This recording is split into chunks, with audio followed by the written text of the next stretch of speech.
AP photo, J. Scott Applewhite. Families have been separated at the border, in one form or another, for the last 25 years under presidents from both parties. San Diego. Now that both sides have had their bouts of deflection and denial, we must untangle the mess at the U.S.-Mexico border.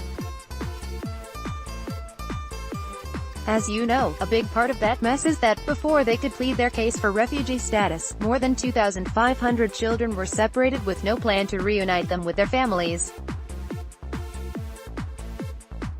Get editorials, opinion columns, letters to the editor and more in your inbox weekday mornings. Sign up for the opinion newsletter.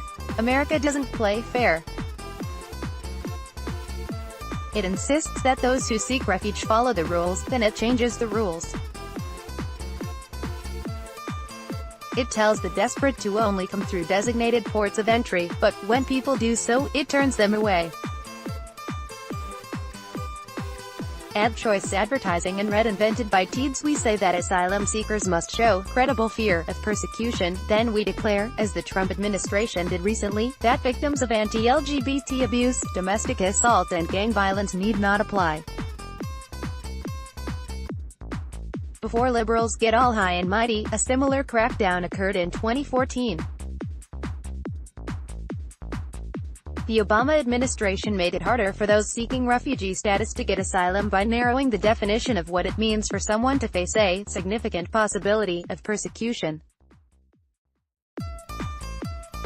This much we learned in the last few weeks: neither of the two major political parties cares about immigrants or refugees. They only care about their own interests. After all, fear is a bipartisan affliction. Democrats are afraid that foreigners will take jobs from their union buddies. Republicans worry that newcomers, as Fox News host Tucker Carlson said last week, want to change your country forever. So everyone's first instinct is to pull up the drawbridge, some more obnoxiously than others. At least the media is paying attention to the evil done by government, if that is, the evil is committed by Republicans. Contrary to what uninformed and dishonest reporters and anchors told you about how all this inhospitableness toward foreigners began 2 months ago, it was more like 200 years ago. We should also have learned this: families have been separated at the border, in one form or another, for the last 25 years under presidents from both parties. Consider how the federal government works. Presidents, senior staff, and cabinet officers come and go. But career bureaucrats can stay in these agencies for life. So policies can remain the same no matter who occupies the Oval Office. There's your deep state. Another lesson: border enforcement is not child's play. The Department of Homeland Security is a blunt instrument that isn't equipped or inclined to run daycare centers for children, whether unaccompanied or separated from their parents. Yet the political extremes are no more equipped or inclined to engage in much personal introspection. Liberals have a lot of emotion invested in the narrative they've created over the years that claims they're better, more enlightened and more compassionate than conservatives, and if you challenge them on any of that by pointing out their indifference to the abuses committed just a few years ago by Barack Obama's administration, they'll come out swinging. They won't defend immigrants or refugees, but they will defend their pride. Meanwhile, conservatives are advancing a narrative of their own and hoping images of brown-skinned foreigners entering the United States will scare people into voting for the GOP in November. Instead of offering a solution to the current crisis, Trump simply accuses Democrats of wanting an open border and being eager to, as he recently told delegates at the Nevada Republican Party convention, let MS-13 all over our country. The left needs to stop running away from recent history and accept that it only cares about refugees from Central America when it uses them as a club to bludgeon the right.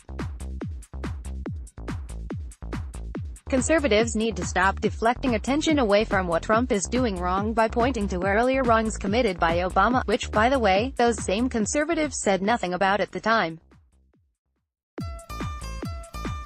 Whether Obama supporters will ever admit it or not, the 44th president was a restrictionist who resorted to racist imagery, the word gangbanger, for instance, to facilitate massive numbers of deportations, many without due process.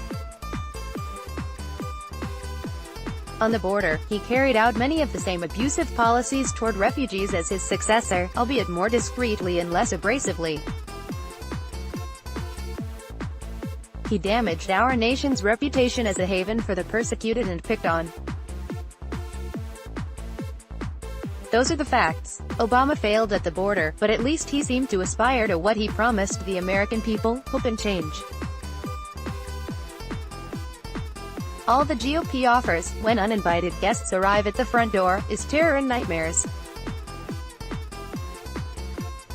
AD Quality Auto 360p 720p 1080p. You might also like 1 o'clock. Shape a happier tomorrow with Toshiba Solutions. Toshiba APAC. 3 reasons Singaporeans should apply for HSBC's. HSBC Bank is price and data all that matters when picking a SIM. Singtel. On Money Smart, why you should apply for the HSBC Advance Credit Card. HSBC Bank Air Conditioning now finally affordable thanks to newthingstoday.com. Could you be eligible for paid surveys? Find out now. Survey compare Trump aims anger followers at Rep. Maxine Waters. MercuryNews.com. Carolyn Hacks. My husband is pressuring me to experiment. MercuryNews.com. Carolyn Hacks. 20% tip. Only if the waiter washes. MercuryNews.com. Recommended by